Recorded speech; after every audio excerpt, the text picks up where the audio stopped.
Terimalah salam kasih dalam Dhamma, Namo Sang Adi Budaya, Namo Buddhaya. Halo semuanya, kembali lagi dengan saya Gabriela atau GBI dari kelas Agama Buddha 1 BUMP NPM 2542117 dengan guru pembimbing Pak Dwi Asalapuja.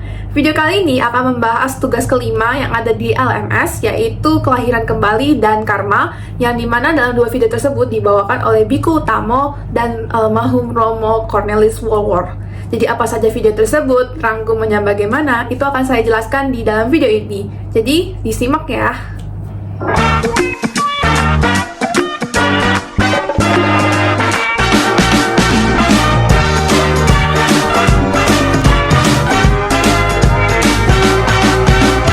Kedua video tersebut, setelah saya menyimak, yang pertama ada video dari Biku Utamo tentang karma dan pengaruhnya dalam kehidupan, dan yang kedua adalah penjelasan dari Romo Wolwor mengenai karma dan kelahiran kembali. Saya melihat bahwa kedua penjelasan ini sebenarnya saling melengkapi, sama-sama membahas materi yang sama, namun penyampaiannya itu berbeda. Keduanya itu sama-sama membahas bagaimana karma itu bekerja dan bagaimana itu berhubungan dengan kelahiran kembali. Jadi kan kali ini kita nggak terlalu pentingkan ya dari mana sumbernya, tapi yang kita pentingkan adalah dhamma atau ajaran dari video tersebut. Oke, karena kan ada dua video ya, jadi saya pertama akan mengkaitkan langsung di antara kedua video tersebut, baik dari Biku Utamo maupun dari Romo Wolwor. Jadi di video kali ini saya akan langsung merangkumkan tentang karma dan kelahiran kembali. Jadi dari Biku Utamo menjelaskan bahwa kata karma sendiri itu berasal dari kama, yang berarti perbuatan. Tetapi tidak semua tindakan itu disebut dengan karma. Hanya perbuatan yang disertai niat saja yang menghasilkan karma. Misalnya kita mau membunuh makhluk lain tanpa sengaja, itu tidak disebut dengan karma secara sepenuhnya. Karena ada 5 faktor yang membuat suatu perbuatan itu menjadi karma.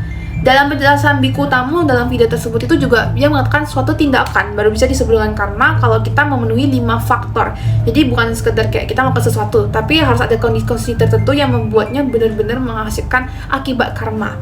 Jadi secara garis besar, kelima faktor itu adalah yang pertama, ada makhluk hidup sebagai objek tindakan. Artinya, ketika yang menjadi sasaran atau mau kita lakukan perbuatan ini itu benar-benar hidup, sadar atau bernyawa. Kalau kita mau menyakiti atau menolong seseorang, harus ada objek yang hidup. Bukan kita menolong makhluk benda mati seperti laptop dan lain sebagainya, itu bukan. Terus yang kedua adalah pelaku mengetahui bahwa objek tersebut adalah makhluk hidup. Ini penting karena menyangkut kesadaran. Kalau seseorang tidak tahu bahwa yang ia sentuh atau pukul itu makhluk hidup, maka tidak memenuhi syarat karma. Sesimpel sekarang saya saat ini sedang di kamar, saya nggak tahu ada makhluk hidup apa saja yang di sini ada makhluk mikroorganisme tidak saya sengaja tekan, itu kan tentu akan mati. Saya tidak tahu gitu.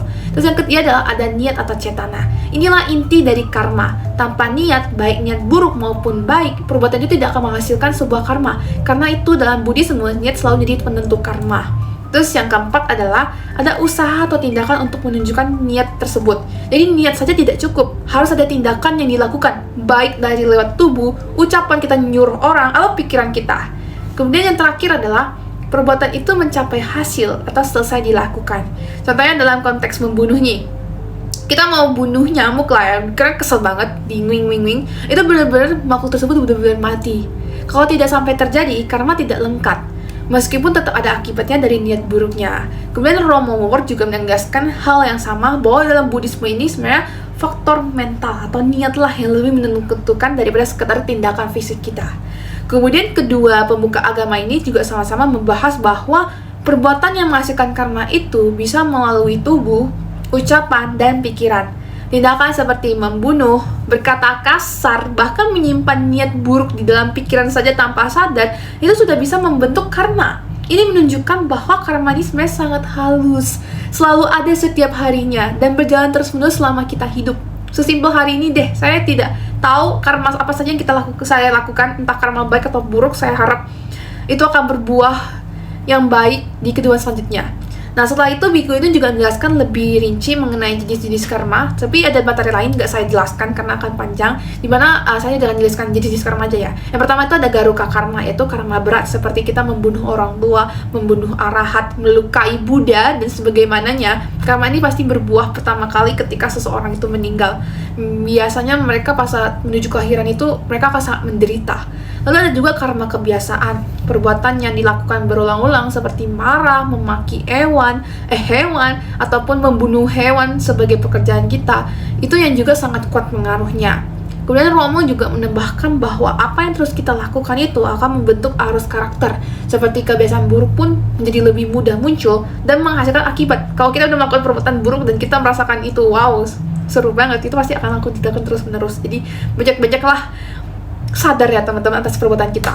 Kemudian karma yang muncul menjelang kematian juga dijelaskan sebagai sangat menentukan. Pikiran terakhir seseorang akan menjadi arah terakhir yang membawa kelahiran selanjutnya. Makanya dalam latihan Buddhis, meditasi itu dianggap penting supaya pikiran kita terlatih dan tidak kacau saat menjelang kematian. Karena itu kan kita ada dapat tugas meditasi selama 7 hari dan manfaatnya itu benar-benar saya rasakan sih. Saya jadi lebih manfaat sekarang tentang karma mungkin tidak ada, tapi saya jadi lebih mudah cepat tidur dan tidak ngantuk. Lebih sadar lah saat saya bekerja di pagi hari.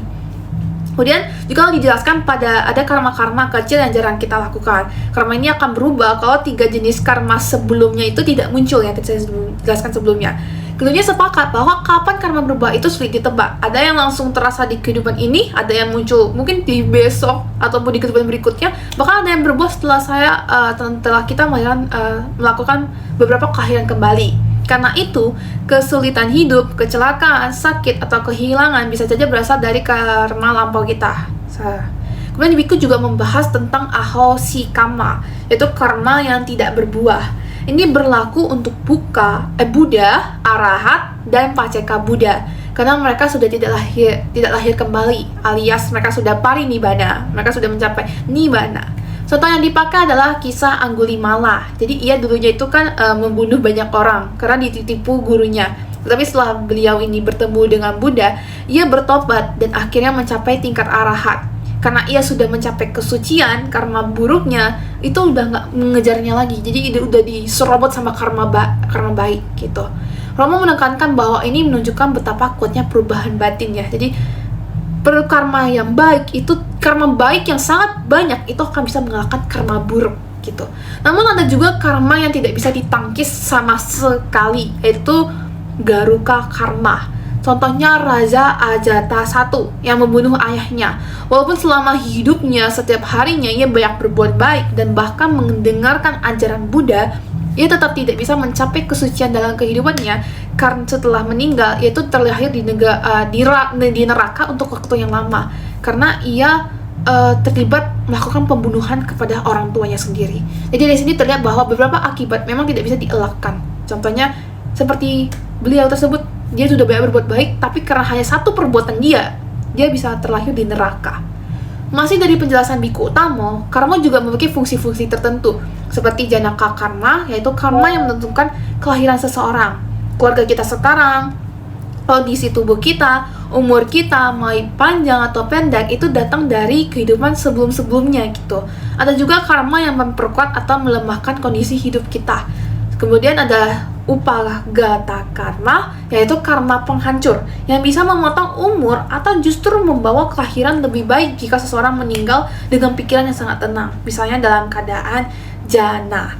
Dan pada akhirnya, kedua narasumber tersebut itu sama-sama menekankan bahwa konsep karma dalam Buddhisme itu bukan untuk menakut-nakuti kita, tetapi untuk membantu kita memahami bahwa masa depan itu bukan sepenuhnya ditentukan oleh masa lalu.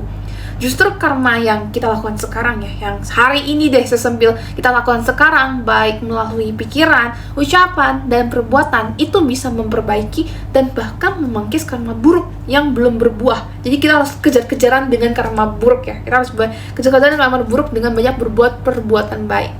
Manusia punya peran besar dalam menentukan arah hidupnya. Ya, kalau kamu mau punya kehidupan yang bagus di kehidupan selanjutnya, banyak-banyaklah berbuat kebaikan. Karena itu, memahami cara kerja karma ini sebenarnya membantu kita menjalani kehidupan dengan lebih bijaksana, menjaga niat deh, pikiran kita deh, ucapan deh, memperbaiki kebiasaan kita, dan berlatih kesadaran agar hidup kita semakin lebih baik.